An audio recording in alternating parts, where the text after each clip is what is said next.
Powered by techno. Nashik पदवीधर मतदारसंघाचे आमदार सत्यजित तांबे आपल्यासोबत आहेत.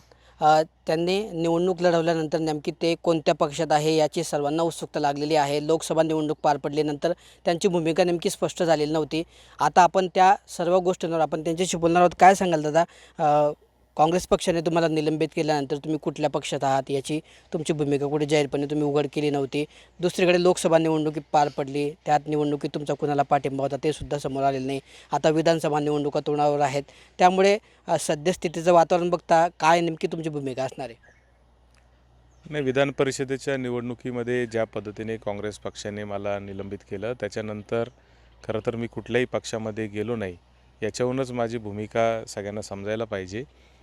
तरीही मी प्रयत्न करत असतो की कशा पद्धतीने आपल्याला समाजासाठी जी संधी आपल्याला मिळालेली आहे त्याच्या माध्यमातून काम करता येईल. जिथे जिथे माझी गरज असेल तिथे तिथे जाण्याचा प्रयत्न माझा असतो आणि व्यक्ती पाहून त्याला मदत करणं याच्यावर सध्या माझं लक्ष आहे. त्यामुळे मी कुठल्याही पक्षात तर नाहीच आहे. मी अपक्ष आहे आणि अपक्ष म्हणून मी अतिशय चांगल्या पद्धतीने काम करतो आहे असं माझं मत आहे.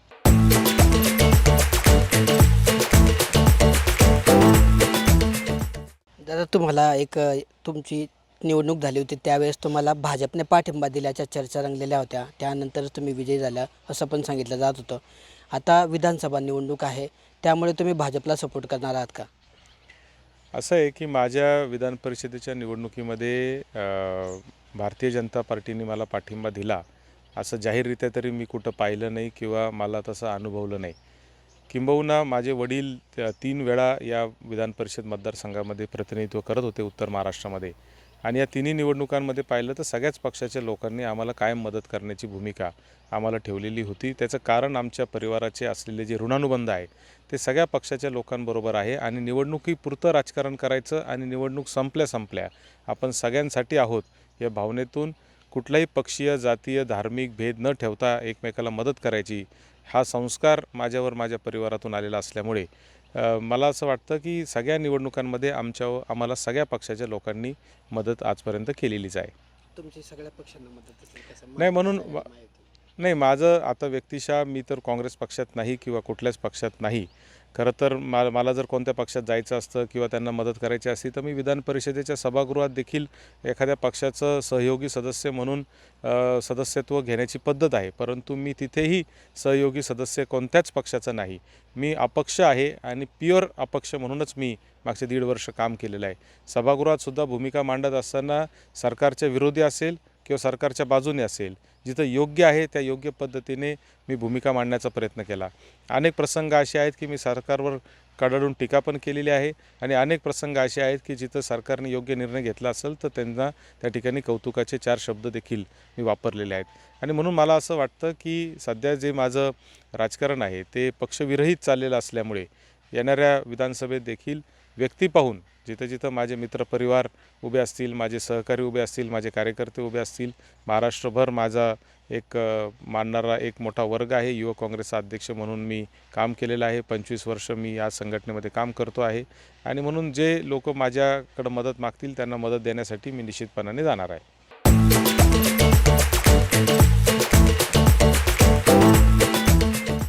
आता सध्याचं राजकारण तुम्ही अनुभवता आहात. लाडकी बहीण योजना असेल किंवा वेगवेगळ्या योजना सरकारने जाहीर केल्या, मात्र या सर्व योजनांवर होत असलेला खर्च त्यावर अर्थ विभागाने चिंता व्यक्त केलेली आहे.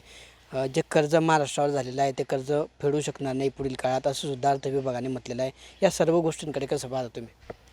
ही वस्तुस्थिती आहे की कुठल्याही योजना कोणत्याही पक्षाचं सरकार आणत असताना बजेटचा विचार करणं अत्यंत गरजेचं आहे.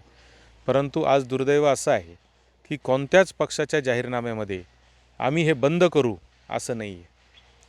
आणि म्हणून भारतीय जनता पार्टी, शिवसेनेने एखादी योजना जाहीर केली की काँग्रेसवाले टीका करणार. काँग्रेसवाल्याच्या दुसऱ्या राज्यातल्या जाहीरनाम्यात तीच वचननाम्यामध्ये तीच गोष्ट असणार. 1,500 रुपये लाडकी बहीण झाल्यानंतर लगेच दुसऱ्या दिवशी संजय राऊत साहेबांनी सांगितलं की आम्ही 3,000 रुपये करू. आता मुख्यमंत्री महोदयांनी सांगितलं की आम्ही पण 3,000 रुपये करू. म्हणजे आपण जर पाहिलं तर कुठलाच राजकीय पक्ष हा या भूमिकेच्या विरोधात नाही आहे की हे सगळं बंद झालं पाहिजे आणि कर भरणाऱ्या लोकांवर ह्याचा ताण पडतो आहे.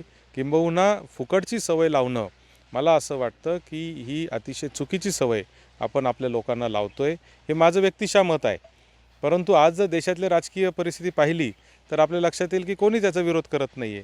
त्यामुळे कोणत्याच पक्षाला कोणत्याच पक्षाच्या जाहीरनाम्यात, कोणत्याच पक्षाच्या वचननाम्यात ही लाडकी बहीण योजना किंवा तत्सम तशा योजना बंद करू असं नाही. आणि माझं तर त्यांना आव्हान आहे की कुठल्याही राजकीय पक्षांनी जाहीर करावं की आम्ही हे बंद करू. माझा त्यांना पाठिंबा राहील. बंद करण्याला पाठिंबा राहील. निश्चितच आहे, कारण माझं असं मत आहे की ह्या ज्या योजना असतात या योजना तात्पुरत्या स्वरूपामध्ये एखाद्या व्यक्तीला मदत करत असतात, एखाद्या परिवाराला मदत करत असतात. ज्यावेळेस रोजगार हमी योजनेसारखी योजना काँग्रेस पक्षाच्या सरकारने केंद्रामध्ये आणली त्यावेळेस एक भावना अशी होती की या माणसाच्या हाताला, ज्या माणसाला काही काम नाही आहे, बेरोजगार आहे, त्याला किमान 100 दिवस वर्षातून हा रोजगार मिळाला पाहिजे. एक गोष्ट या योजनांची चांगली ही असते की हा पैसा शेवटी बाजारपेठेतच येत असतो आणि बाजारपेठेत आल्यानंतर त्या पैशातून या अर्थकारण देखील चालत असतं. परंतु हे किती दिवस चालवणार आहे? तुम्ही लोकांना सक्षम करण्यासाठी काय करणार आहात? आजही आपल्या देशामध्ये 50% जास्त लोक हे दारिद्र्य रेषेच्या खाली आहेत. ह्या दारिद्र्य रेषेच्या खालच्या लोकांना वर आणण्यासाठी तुम्ही काय त्यांना या योजनांच्या कुबड्या देणार आहात की त्यांच्यासाठी काही ठोस भूमिका, धोरण आणणार आहात? हा खऱ्या अर्थाने माझ्यासारख्या तरुण कार्यकर्त्याच्या मनामध्ये प्रश्न आहे. आज आम्ही जगामध्ये पाहतो की शिक्षण आणि आरोग्य या दोन्ही गोष्टी मोफत आहेत, मात्र दुसरी कुठली गोष्ट मोफत सरकार देत नाही. आपल्याकडं उलटं आहे, शिक्षण आणि आरोग्यामध्ये प्रचंड खर्च आहे आणि बाकीच्या छोट्या छोट्या गोष्टी आपल्याला अशा सरकारने मोफत दिलेल्या आहेत. म्हणून मला असं वाटतं की सरकार म्हणून या देशाला आता ठरवणं गरजेचं आहे की कोणत्या दिशेला आपण हा देश घेऊन चाललो आहे, कोणत्या दिशेला आपण या गरीब लोकांच्या उद्धाराचं, जी महात्मा गांधींनी संकल्पना मांडली सर्वोदयाची, सर्वोदय सगळ्यांचा उदय झाला पाहिजे किंवा अंत्योदय आपण मानतो, शेवटच्या माणसाचा उदय झाला पाहिजे, या संकल्पना कधी प्रत्यक्षात येणार आहे हा खऱ्या अर्थाने माझ्यासारख्या आजच्या पिढीतल्या राजकारण्याच्या मनामध्ये प्रश्न आहे. दादा, आता ह्या सर्व गोष्टींवरून असेल, योजनांवरून असेल, या महायुतीच्या सरकारला विधानसभेत त्याचा काही फायदा होईल का? पण दुसरीकडे तुम्ही जसं म्हटलं की कुठलाही पक्ष ही योजना बंद करावी असं म्हणत नाही आहे, त्याचा मला पाठिंबा असेल, तर महाविकास आघाडी पण अशी कुठली भूमिका घेत नाही आहे. त्यामुळे कुठंतरी या योजनांवरून जे राजकारण सुरू आहे त्यावरून कुठल्या पक्षाला किंवा महाविकास आघाडी असेल, महायुतीला नेमकं कोणाला विधानसभेमध्ये या गोष्टीचा फायदा होईल? हे बघा, जर या योजनेचा फायदा नसता, राजकीय फायदा नसता, तर महाविकास आघाडीच्या नेत्यांनी ती रक्कम वाढवण्याचा घोषणा केली नसती. याचा अर्थ असा होतो की या योजनेचा कुठंतरी राजकीय फायदा विद्यमान सरकारला होताना दिसतो आहे आणि म्हणून आता त्याच्यापेक्षा एक वरचढ आपण काहीतरी देऊ, तुम्ही आम्हाला ₹1 दिला, आम्ही तुम्हाला ₹2 देऊ, अशी भूमिका कुठंतरी चढाओढ या दोन्ही पक्षांमध्ये सुरू झालेली आहे, म्हणजे महायुती आणि महाविकास आघाडीमध्ये. आणि म्हणून त्याचाच भाग म्हणून आपण पाहतो की 1,500 दिल्यावर राऊत साहेबांनी सांगितलं 3,000 देऊ, आता परत CM साहेब म्हणत आहेत की आम्ही पण ₹3,000 देऊ.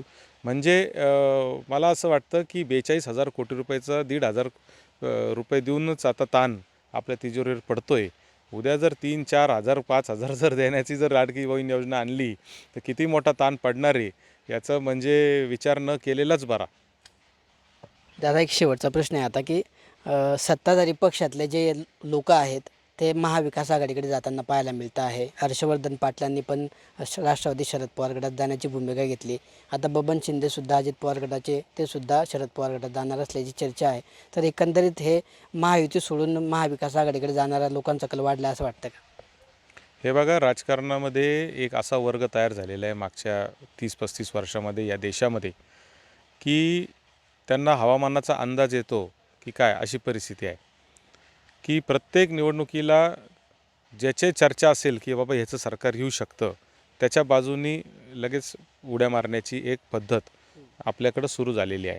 आणि मला असं वाटतं की ही जी पद्धत आहे ही अतिशय घातक राजकीय सगळ्या व्यवस्थेला आहे.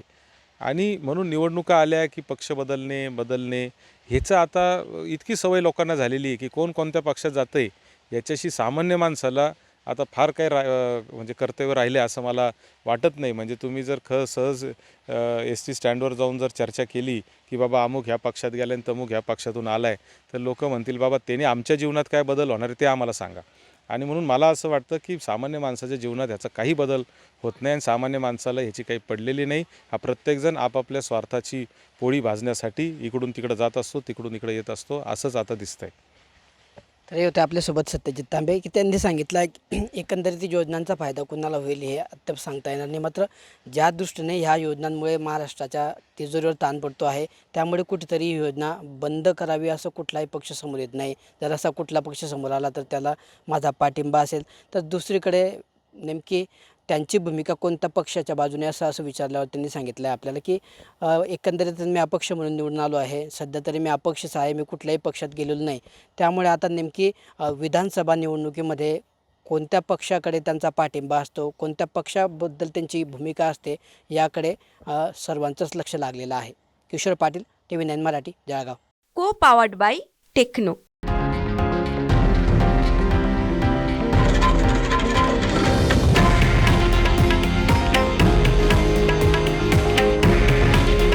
हे आहे देशातील नंबर 1 न्यूज नेटवर्क आणि आपण पाहत आहात TV9 मराठी. काळजी तुमची, हित महाराष्ट्राचं.